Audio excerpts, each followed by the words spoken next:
Ignition sequence start. 6, 5, 4, 3, 2, 1, 0. Liftoff.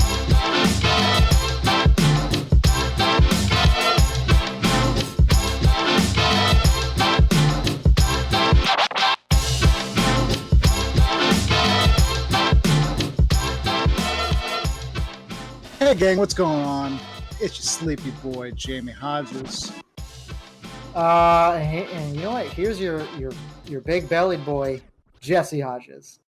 And here's belly flop himself, Matt Adams. What's up, everybody? What's the belly theme today? I don't know. I'm just going off of you guys. Jesse's so far from a triple B, big belly boy. I do. Yeah, it's sort of like a pyramid scheme we had going on, though. We were just building up to it. Yeah. So now we got to make the sale. All right, Matt. Do we have belly themed topics today, or what? Unfortunately, that's probably a different podcast. But Tonight on the menu, we got Elon Musk's Neuralink, cyberpunk, as in the video game, and the pros and cons of gaming as adults. Let's talk about sex, baby. Let's talk about you and me. Yeah, when we first got started, Jamie's first words today when we first started recording was, "Are we going to do that sex thing?" We'll get into it. I've got my thoughts. Okay. Well, you heard it then. We're going to get into it right after this. Our commercial break? Well, our intro. Yeah. Oh, our cold start. Yeah. That was good. Okay. What about it? You guys? What about Elon Musk? Like, I know he's a frequent topic of discussion between the three of us because he's so wild. He's so out there. He's got these ideas and this money to fund all of his cool ideas. And I swear he's got an alien baby on the way. So what about Elon Musk? You said it's a brain chip? He's a freaky prop. So it's the brain chip. It's it's called the Neuralink, and it just had its big debut last week. So we're just now starting to talk about it, but I've had to kind of let this sink in and just think about it and reflect on like what it actually means, what it possibly means for like our future. Like I think our future is going to be super, super weird.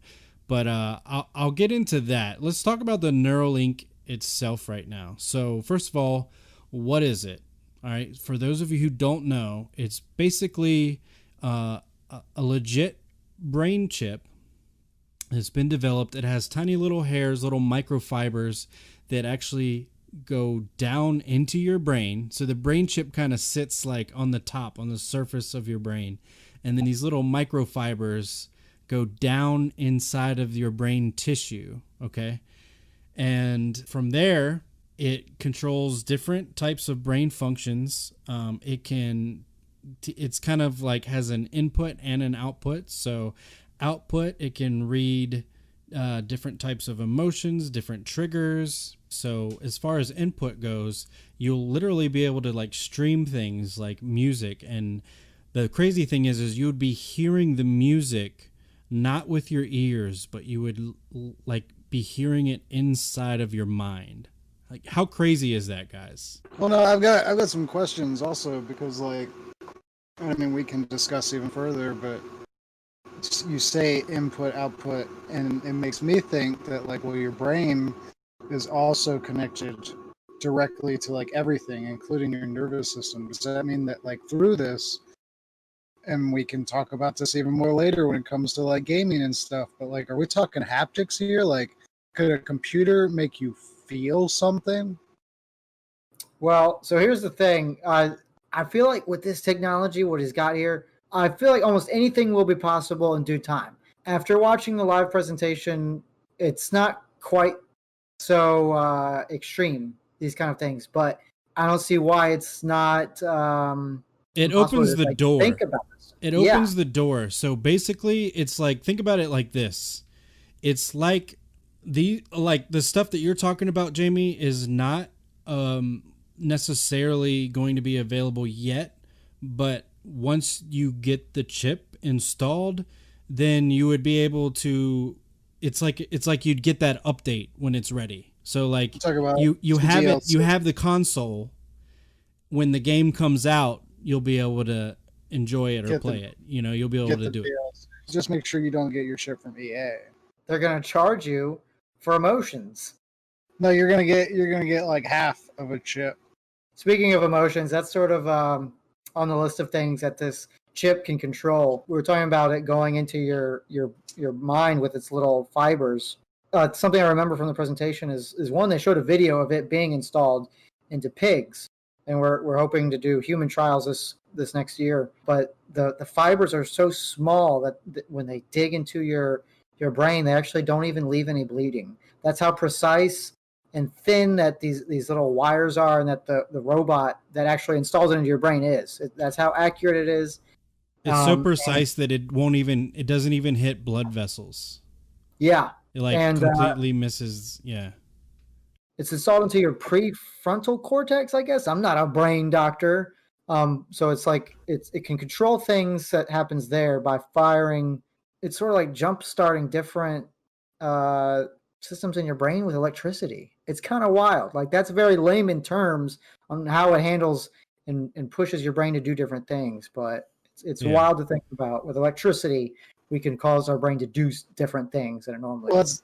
That's literally what, I mean, you're talking about the brain when you say that. It's like what the brain is. It's just little electric, like, pew, pew, pew, pew, pew, pew. It shoots. It's a little Star Wars in there. I think it's important to mention, too, that it's completely reversible. So, like, they've tested it on different pigs. And, basically they have one pig who didn't have the surgery at all. This is going back to the live presentation. They had another pig that did have the surgery, but had it removed and is fine, and is happy and just doing its own little thing. And then they had a pig that obviously had the chip, and then as a bonus, they had another pig that had 2 implants. And he did say that if you had multiple implants, you would double your capabilities, even triple capabilities. Like, you know, that's when he started really getting into things. So scary, really, when you start thinking about it. Like, we're talking like pre-programmed superhumans from the womb. You could determine, really, if you want to, your entire child's behavior. Well, the crazy thing is, there was kind of like a little panel thing after the presentation, and the question was asked, would you be able to record and play back memories? And Elon said yes. That's disgusting, because it's so cool.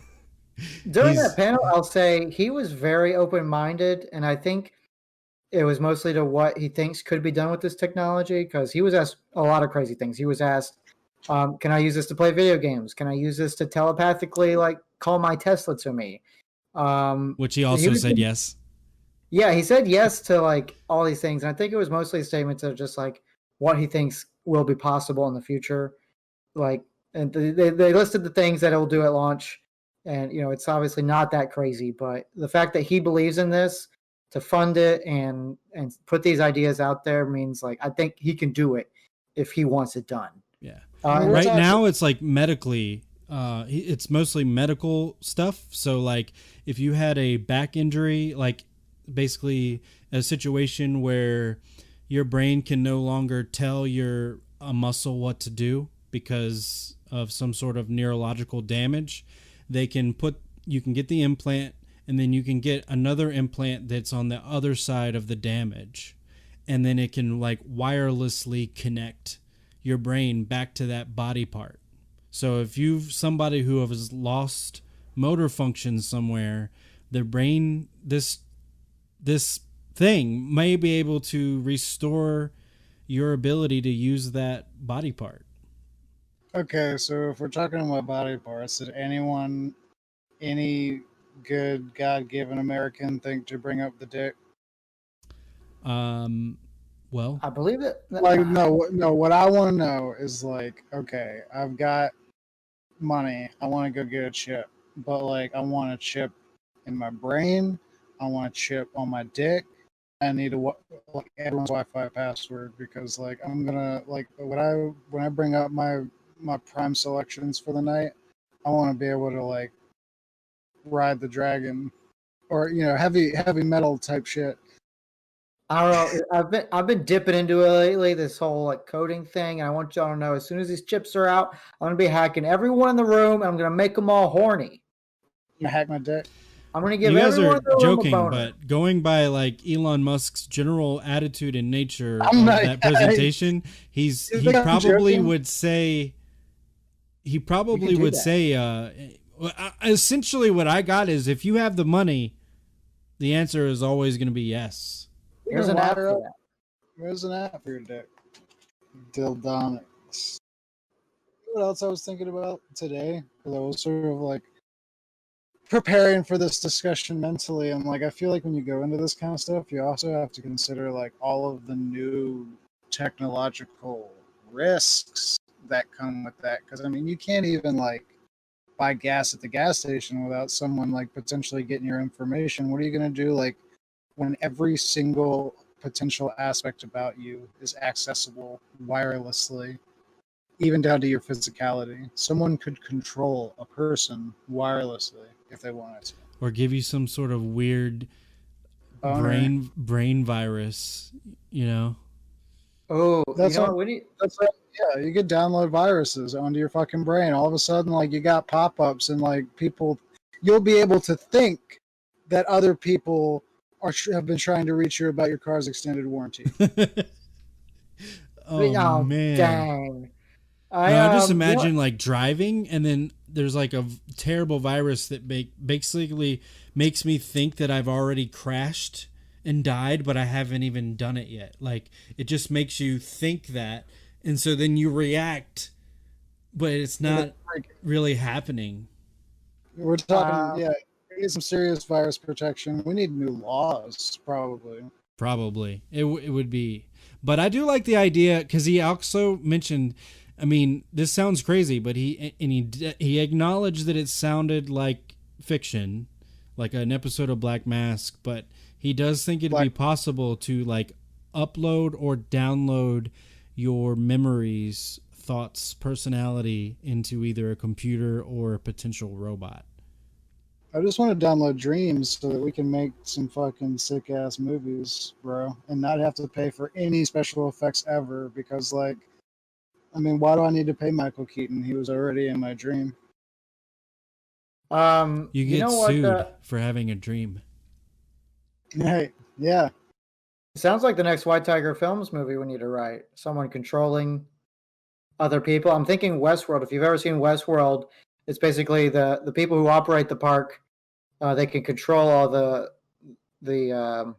what they call hosts, all these androids that are in the park with like tablets. They can control their emotions, like their storylines and everything. But like imagine that with real people.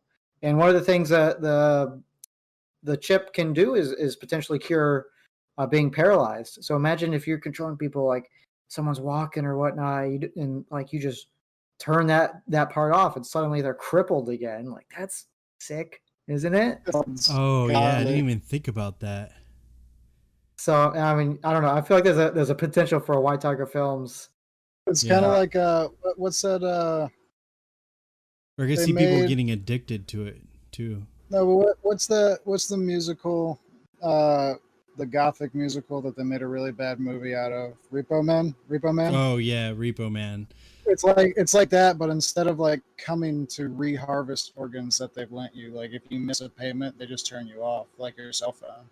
I like the idea. I like everything you said except for the fact that, did you say a really bad movie? Yeah. No, I mean, but comparatively, okay, here's the thing.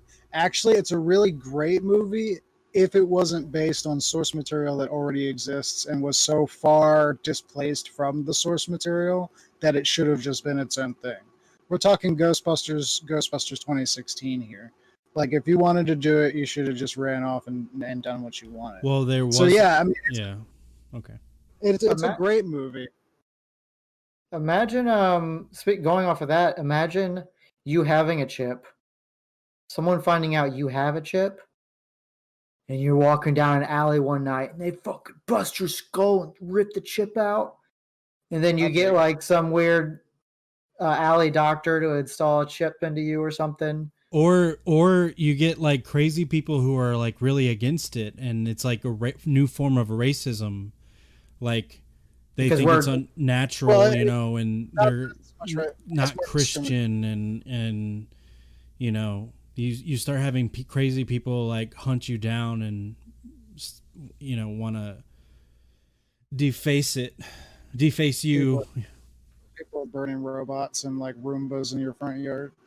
What if you could make yourself feel euphoric as if you were high? Or that's what I mean by something? Like, what if people got addicted? Like what if you could safely make yourself feel the way drugs make you feel without taking drugs? There would be no need to take any sort of drug if you could just like pull out your phone and be like, oh, ecstasy, I want to feel that right now.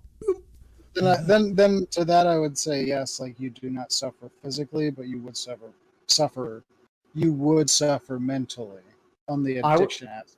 I would say physically as well. Imagine you walk into like someone your buddy's apartment. You haven't heard from him in a couple of weeks. You bust in and he's like laying on the floor or something, and he seems a bit skinnier. His skin's a bit paler, and you see like he's got his smartphone out, and he's been in this drug-induced coma for like a couple of weeks. He couldn't get out of it. He hasn't eaten or anything. Yeah. I mean, that's possible, man. What a world. Fucking A. Elon Musk. Round of applause. Speaking of what a world and all these cybernetics and whatnot, I think we have a magical world. I think, what's it called? Night City? Is that where Cyberpunk is 2077 is taking place? There's lots of buzz, or there has been, and I feel like it's died down a little bit to talk about Cyberpunk. But because we've been waiting. I mean, there's been a few developments along the way. I think Jesse can fill us in on some of these updates.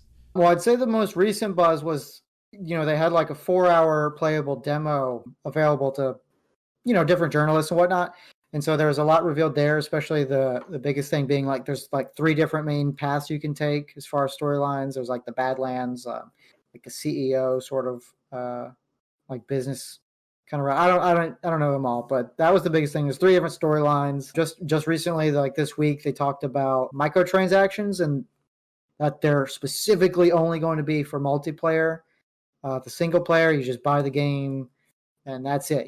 There's no extra costs. I don't even think there's going to be DLC. So that's the hottest news this week. It only comes out in a couple of weeks. You would think there would be a lot more talk about it coming out so soon. Talked about it much already. They have merch and, like Jamie was saying before we started recording, like there's merch and stuff out already. Yeah. I just want to be able to customize my dick to look like Keanu Reeves. I don't know if you'll be able to customize your wiener, but you might see some wieners. No, wait. You can customize your dick. I'm going to look up this dick customization, but I do want to. It was confirmed that there will be full frontal in this game, just like The Witcher had. So get ready for that. Like that. Cyber dicks. Guys, can I tell you guys something? I really cannot wait to not finish this game. I was just going to say you'll finish this one right after you finish Gotham Knights. Yes. Correct. That's totally going to happen. Well, you can buy the game later, Matt. Multiplayer will be coming to the game, I believe, later after launch. It's a separate sort of project. And I think... Open world? Like, can I interact with you in the cyber world? I don't know any of the multiplayer details, and I don't think much has been revealed about it, because I think for most of the development cycle, multiplayer was not going to be the case. I believe last year they even said it wasn't going to happen, but people want it to happen, so they're doing what the fans want. I am looking here, and there is customizable genitalia. Customizable genitals. Your breast, your buttocks, various sizes. This is a quote. As well as various sizes and combinations of genitals. Combinations. Keanu Reeves. So they're going to cover every spectrum. So Jamie, you said you just want to see Keanu's bits. Is that what you're excited for? No, I want my bits to look like Keanu Reeves. Like Keanu Reeves bits, or just look like Keanu? I want his face on my dick. Oh, I thought of a joke earlier. Matt said Neuralink, and I think we should call it the Neolink, and this is how we get into the Matrix. This is the Matrix. Holy fucking shit, bro. So you're not excited about the game? No, I'm excited. I'm excited. I didn't mean that. Like, I just meant because no matter how excited I am for a game with a story, it's just so hard for me to actually play through an entire story. Either something new comes out or it gets old to me, and it's not their fault. It's my fault. It's on me. But you said 3 different storylines. I'm wondering, like, do you have to pick one or the other, or can you intermingle? Yeah, like, could you do one and then do the other? Because if you can, then it's almost like 3 games. I'm not sure. I've noticed a lot of people saying, like, oh, I'm going to do this one first, or I'm going to do them in this order. So I do, at least as far as what the community can point out, is it seems like it's going to be 3 separate stories. As far as different sort of intermingling you can do, I can't say that you have 2 sort of different progressions as far as stories go. There's the main mission and there's side missions. And what I like about this game versus other games is the side missions actually give you what's called street cred, and you earn enough street cred to talk to different vendors, which gives you like even more customization on your character and stuff. So the way the side missions reward you, I think, work great narratively as far as what I can tell. In the main mission, that's a different sort of progression tree, which I really like. One detail I did learn today that I actually wasn't, it's not like a game breaker or anything, but they did say that where flying vehicles will be present in the game, you will not be able to fly anything in this game. You can steal any ground vehicle you want, but there's no flying in this game. I'm not a fan. What? But also, you're not a fan of flying things in games? Oh, I'm not a fan of not being able to fly. Yeah, gotcha. What a fucking tease. But they did say no loading screens. That's very cool. You said no DLC. What do you mean? What did you mean by that? Like no DLC period? Like I don't know. I don't know that for sure, but I believe that this game is just, there will be DLC because there will be multiplayer coming out, and there'll be plenty to release with multiplayer, like different skins. But other than that, like the game is what it is. I believe so. I don't know everything. I could do some. I could do a Google right now. Yeah, maybe there'll be patches, I'm sure, but there is going to be DLC. I don't know what that entails. They've just sort of mentioned that they're going to keep up with their sort of. I'm not aware of their other projects. I know they did The Witcher, but they said they're going to sort of keep up their DLC model as they normally do. They did mention that it's coming to next gen as well, and you won't be charged for it, which I think should be a standard. Like if I buy it for a PS4 and I get a PS5, why should I have to buy the game again? They didn't say that it will be available come the next gen launch. That probably won't be the case. That might take some time, but they did say to upgrade your version, it won't cost you anything. I like that. I mean, and that should have been a thing a long time ago. Like, how many times have we all bought Skyrim? Yeah. Like, we really have to buy that again every time. The most recent example I could think of is when I bought Battlefield 4 on the PS3, and it was launched on the PS4. I could get on the PS4, and it wasn't full price; it was just reduced price. But why should I buy a game twice? I hate that. Well, Xbox is kind of onto something too. Right now, like if you buy a game through, like, I don't know if it's Xbox Companion, but basically, there is a way to get your games. Like if you get it on Xbox, you can also get it on PC, but only through PC and Xbox. Yeah, it seems like that's their real big selling point for the next Xbox.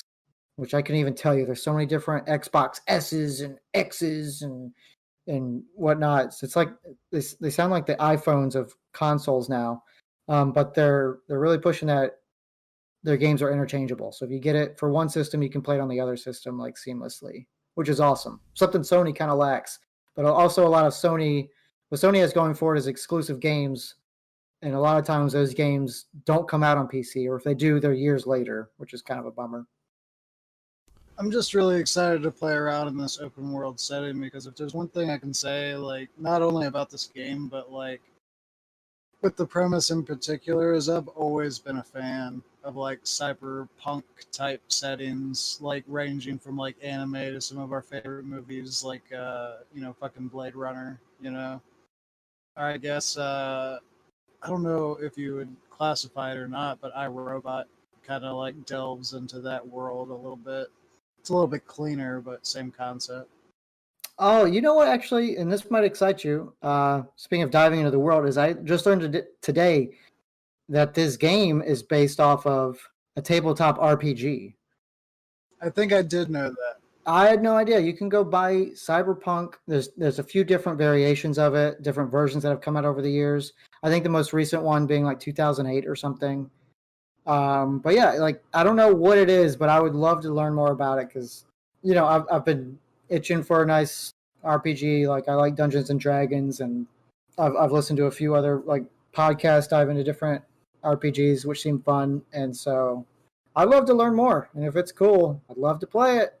Well, then you have to wonder also if they pulled any of those elements into the console gameplay, like if there's any sort of like class building and stuff like that. Yeah, I don't know about different classes. I know there's different sort of like skill trees you can go up, I believe. And obviously with that, there seems to be almost endless modifications you can make to your body and weapons. So, which is neat. Skill tree. Oh my God. I don't know how much of that translates into or from the RPG. I'd love to learn more about that. I mean, so Jim, you're talking about loving video games and whatnot. And I think this is something all three of us can touch on, because we've all streamed, we've all been gamers for many, many years. I've got memories of having a PlayStation 1 and N64 when I was growing up. I grew up with Sega Genesis as my first console. So I grew up with a Macintosh computer playing Centipede. Centipede on the Macintosh. And look at us now. Look at this, 2020 now, and we're gaming on the PCs. We got consoles, we got handhelds. Like, all of us game in so many different fashions. And we're all what? And we're all what, guys? We're all gaming, and we're all what at this point? Horny. Oh. Well, maybe some of us. We're adults, and this leads into something that I really wanted to talk about tonight. Cyber sex link. And that is the stigma. There seems to be a stigma amongst many of what is appropriate for an adult, and when it comes to gaming or playing video games. And it's a wide range, but you do occasionally meet people who consider it a huge waste of time. And to them, to them, you say what? Go fuck yourself. Well, here's the thing. All right, you can't tell them they're wrong without telling them why they're wrong. Because fuck yourself. We got to tell them why they're wrong, or we can't win this argument, or we can't even like reach a level ground. So this is kind of what I wanted to use this segment of the podcast to talk about, pros and cons of gaming, especially as an adult. Okay, because kids playing games, I don't think people don't look at it as different.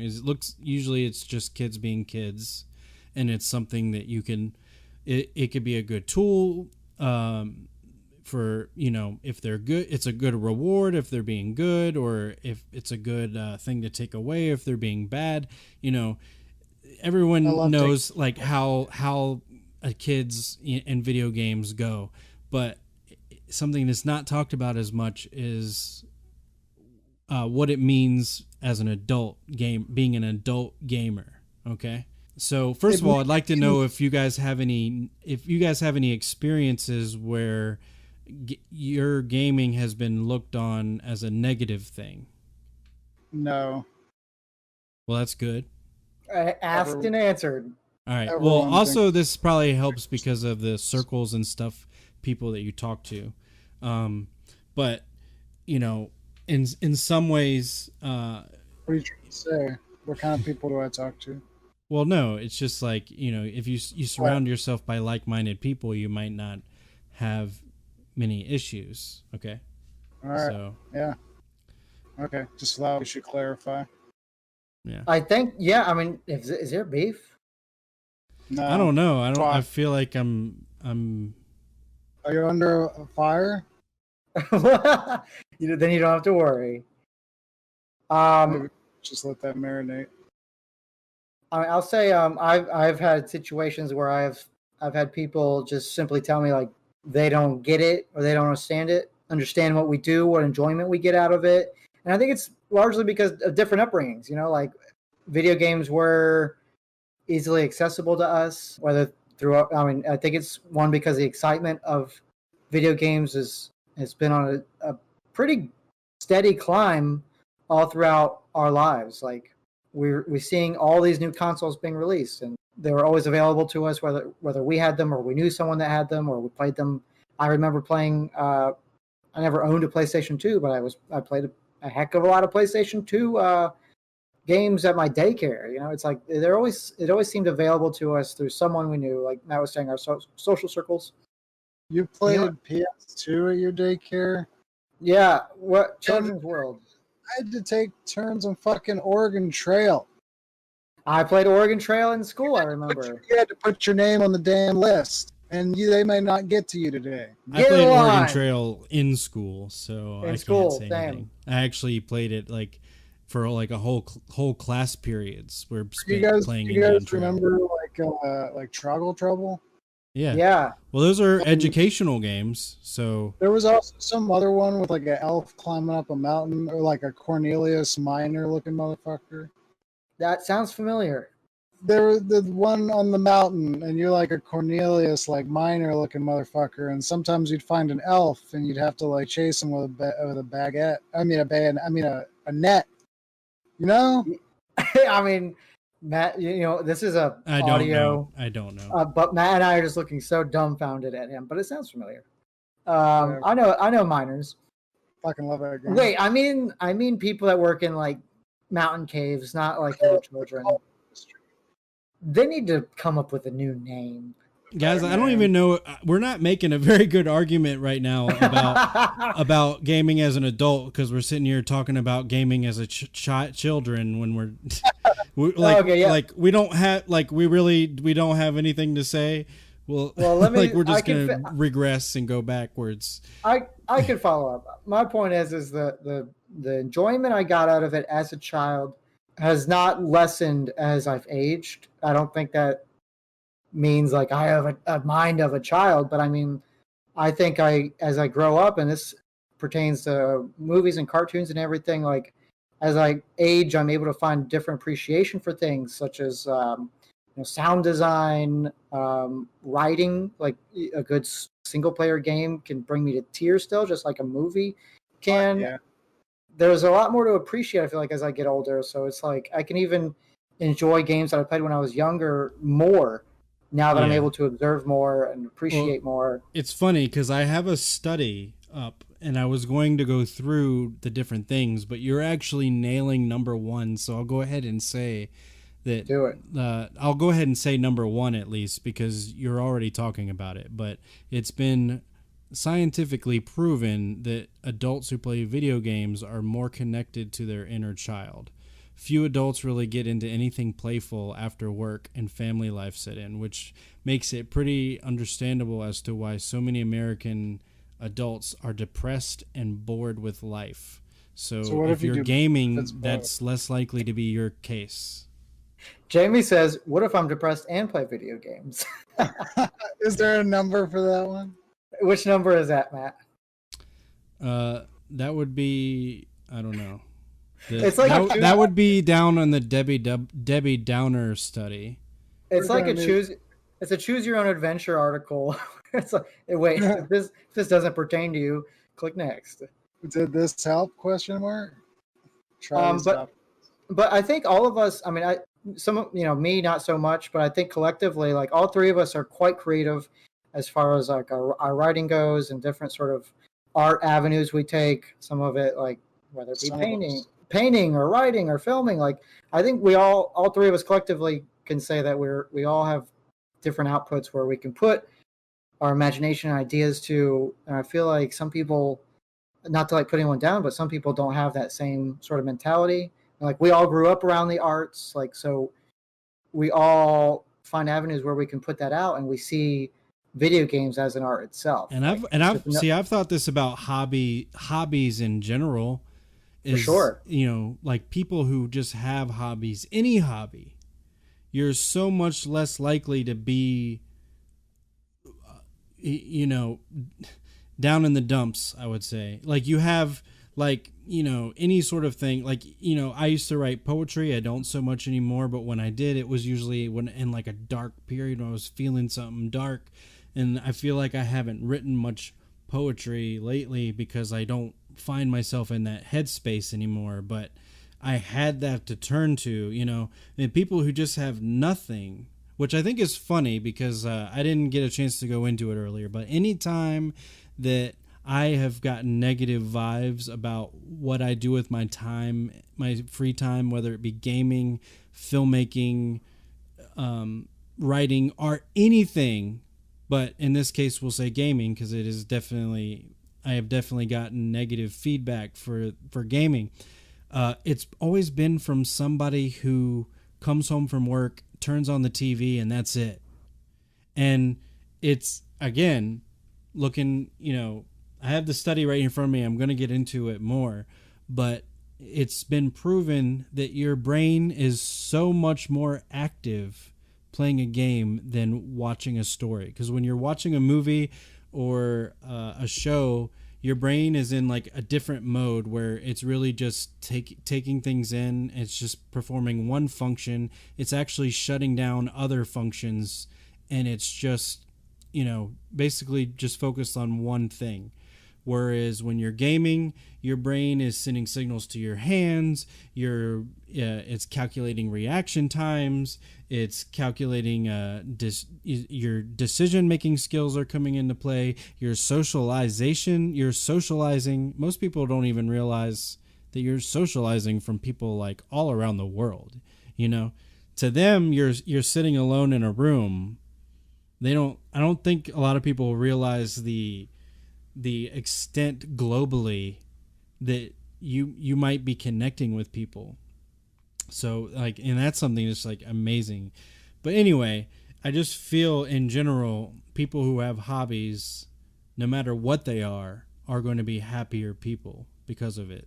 I keep referencing these studies. Why don't I just go through the rest of them now? Well, I will say real quick, it's kind of unfortunate. I imagine like some people, I mean, not just in regards to gaming, but even in regards to hobbies, like they have, and you said yourself, like, they come home from work, they've got their family life, and not in a negative connotation because, I mean, family first, but at the same time, like, your life becomes so full with this other stuff that you don't have the energy for the things that you enjoy. And I think sometimes those are the people who like come down on the people who do get to do that, and it seems like childish because they're so stuck kind of living in this like adult world.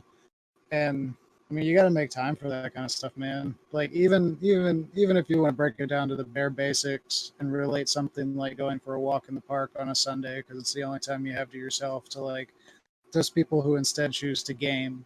The fact of the matter is you're hitting that reset button and you're just kind of like turning off and escaping for a second. And I think that's super important emotionally.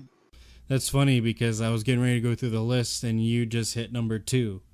Oh, wow. It says adult gamers have an easy escape from the stresses of life. So it says, as we get older, we're continually faced with more pressures in life. We now have student loans to pay back, jobs to succeed in, bills to pay. They get caught up in that everyday life, like you were saying, Jamie. And so playing video games is a great way to de-stress from the demands of every day and do something you enjoy just for the sake of enjoying it. Speaking of enjoying things, Matt, you're talking about writing poetry when you were sort of feeling down in the dumps. I'm just wondering what sort of poems Edgar Allan Poe could pump out if he was like working on raising his KD ratio in Call of Duty or something. Oh, like, I'm just curious. Yeah, that would be. I'm just curious. Suddenly, there came a rapping from my MP34. Rap tap tapping. Rap tap a tapping. I like that. Going through. Kill confirmed. Kill confirmed through the basement door. But coming back to what you were saying about escaping reality, it's like I feel like art in general is where people can do that. Like, and we just happen to choose video games as that out sometimes. Yeah, and I don't think a lot of people that we're talking about might not actually associate video games with art though. And that's a problem. And it's like, even though us as playing them are not the artist, we're still enjoying the art, you know? So if that same person is like coming home, turning on Netflix and pissing the rest of the night away, that's fine. That, you know, that's art. If that's their shut off, they're enjoying art. But that's exactly what we're doing, just on a different level. Are adult gamers immature? Yeah. So number 4 on my list here is actually definitely something that I've experienced and I think is awesome. It's so number 4 is you immediately have something to bond with other people. So I don't know about you guys, but like it's like it has worked out so well to be an icebreaker with like people at work, or just when you meet new people. If you find out that they're into gaming, even if they don't play the same games as you like automatically relate. So, I use it to talk about how cool I am. Yeah. I'm a streamer. I stream. You should check us out. Well, and I think within reason, I would think any decent person could acknowledge that like what you're talking about is something you're excited about and you like doing. So it's like, I feel like any decent person can recognize that you're getting some enjoyment out of this and this is your hobby, and they can find some level. Any decent person. And that's what I have to say, like, to the conflict as to if it's even like healthy or conducive to like gaming as adults is let me sit you down here, Karen. All right. Existence is fine. What? Well, you said. What do you want? You said, shut your mouth. Shut your mouth, Karen. I'm talking. Well, I just don't understand the video game thing. Existence is fucking pain. Pain, honey? If someone finds an iota of fucking enjoyment in this world, let them have that. Whether it's your pumpkin spice, or your walks, or your video games, or your crafting, or your fucking hats for cats. Just let people have it. Shut the fuck up. I have a lovely pumpkin spice candle. I've made it myself. You see, I'm into this candle making. Well, that's fucking childish. That's how the conversations usually. Your candles don't smell good, Karen. 4-year-olds can make a goddamn soap bar. I would hope you guys haven't had that sort of reaction towards your hobby. Well, no, that's what it would sound like, though. Like, yeah, that's the way it sounds like to us. That's my general opinion on the whole thing, though. Like, bottom line, like, if someone finds any small thing, hobby related or otherwise, that makes them happy, like, we already talked about it. Like, being an adult fucking sucks. Like, just do that thing for you. Oh, and what's that funny meme? It says, I'm happy my man's a video gamer. At least I know where he is. It's like what he's up to. Right.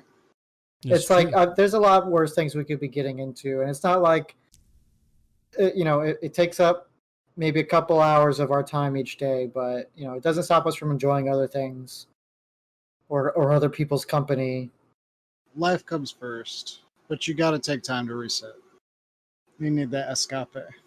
All right, so I'm gonna bring this back to my my list that I have here with number 5, and that is that they have a more balanced life perspective. So another reason adults who game are happier is because they have a more balanced perspective on life. Rather than being totally consumed by work and bills, they can devote part of their time to their grown-up duties and part of their time to gaming and fun. Duties. So they kind of have a division, you know. They Child. have, and that's how it works for me too. So it's like, you know, while I'm at work, for work hours, that's what I'm doing. I might be thinking about gaming and stuff, but while I'm there, I know that I'm there to get shit done, you know. But I also know that when that time is over, I have something to look forward to when I get home, you know. There's always something fun coming, next. I'm always coming. I couldn't imagine not being excited about getting out of work, or like not be excited about, you know, something waiting for me. And that could be, again, this could be applied to a lot of hobbies. You know, I feel like what we're talking about can be applied to different things, but just in general, imagine being excited about nothing. Like, is anyone really excited to go home and, you know, watch TV and then go to bed? I do nap a lot. Some people are. I mean, and if that's the case, I'm not going to hate on it. Or they live for the weekend, you know? And like I've been through times in my life where I felt like I was just living for the weekend. Everybody's working for the weekend. But I feel like I'm happier now that I'm not just waiting for the weekend to have fun.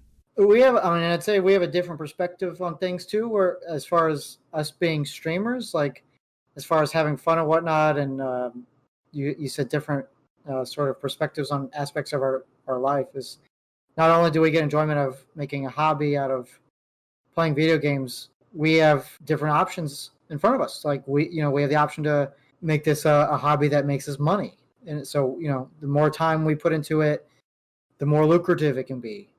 I know I do this personally. It's like, I don't always enjoy the streaming aspect. I play video games off stream just to enjoy a good time.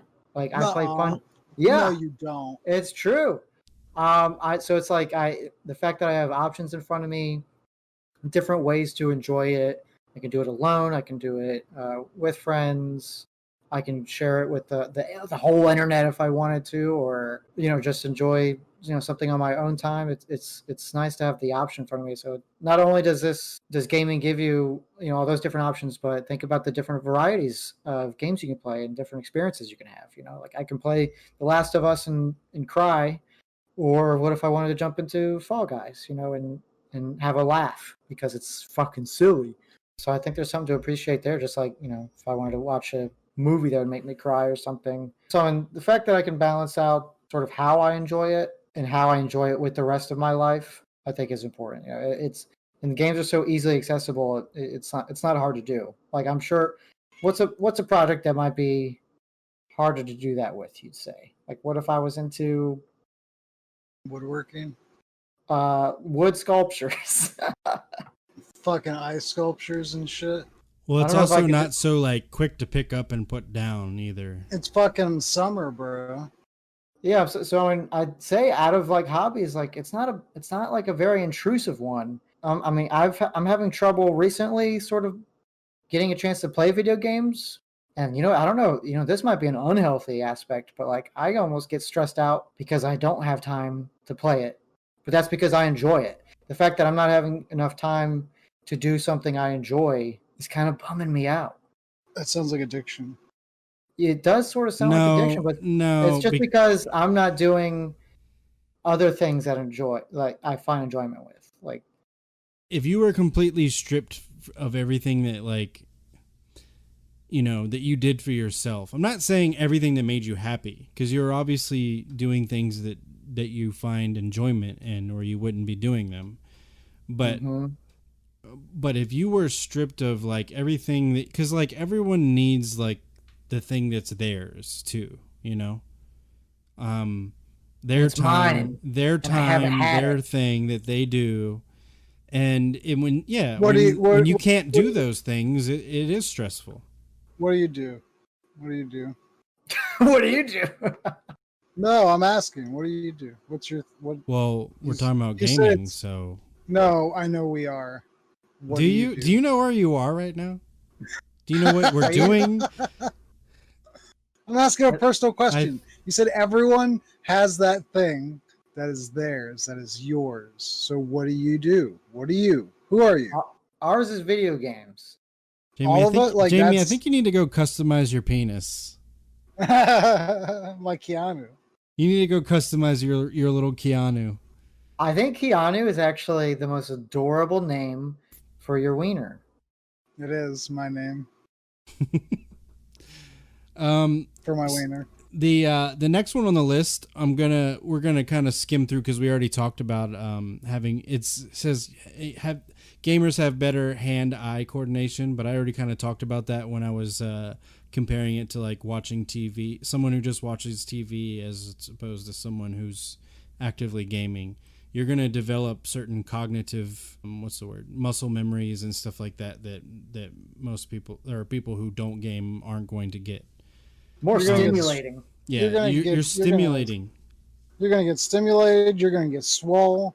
It's better. We're really upselling this gaming thing. Stop jerking off. Start gaming. God will love you more. Praise Well, Jesus. Jamie, you wanted to do a sex game, so it's kind of a 2-for-1 for you. It's a 2 for I want to cyberlink my dick to the sex game. Build that muscle memory, baby. A dig memory. Did you like that, Matt? a little bit, only a little bit.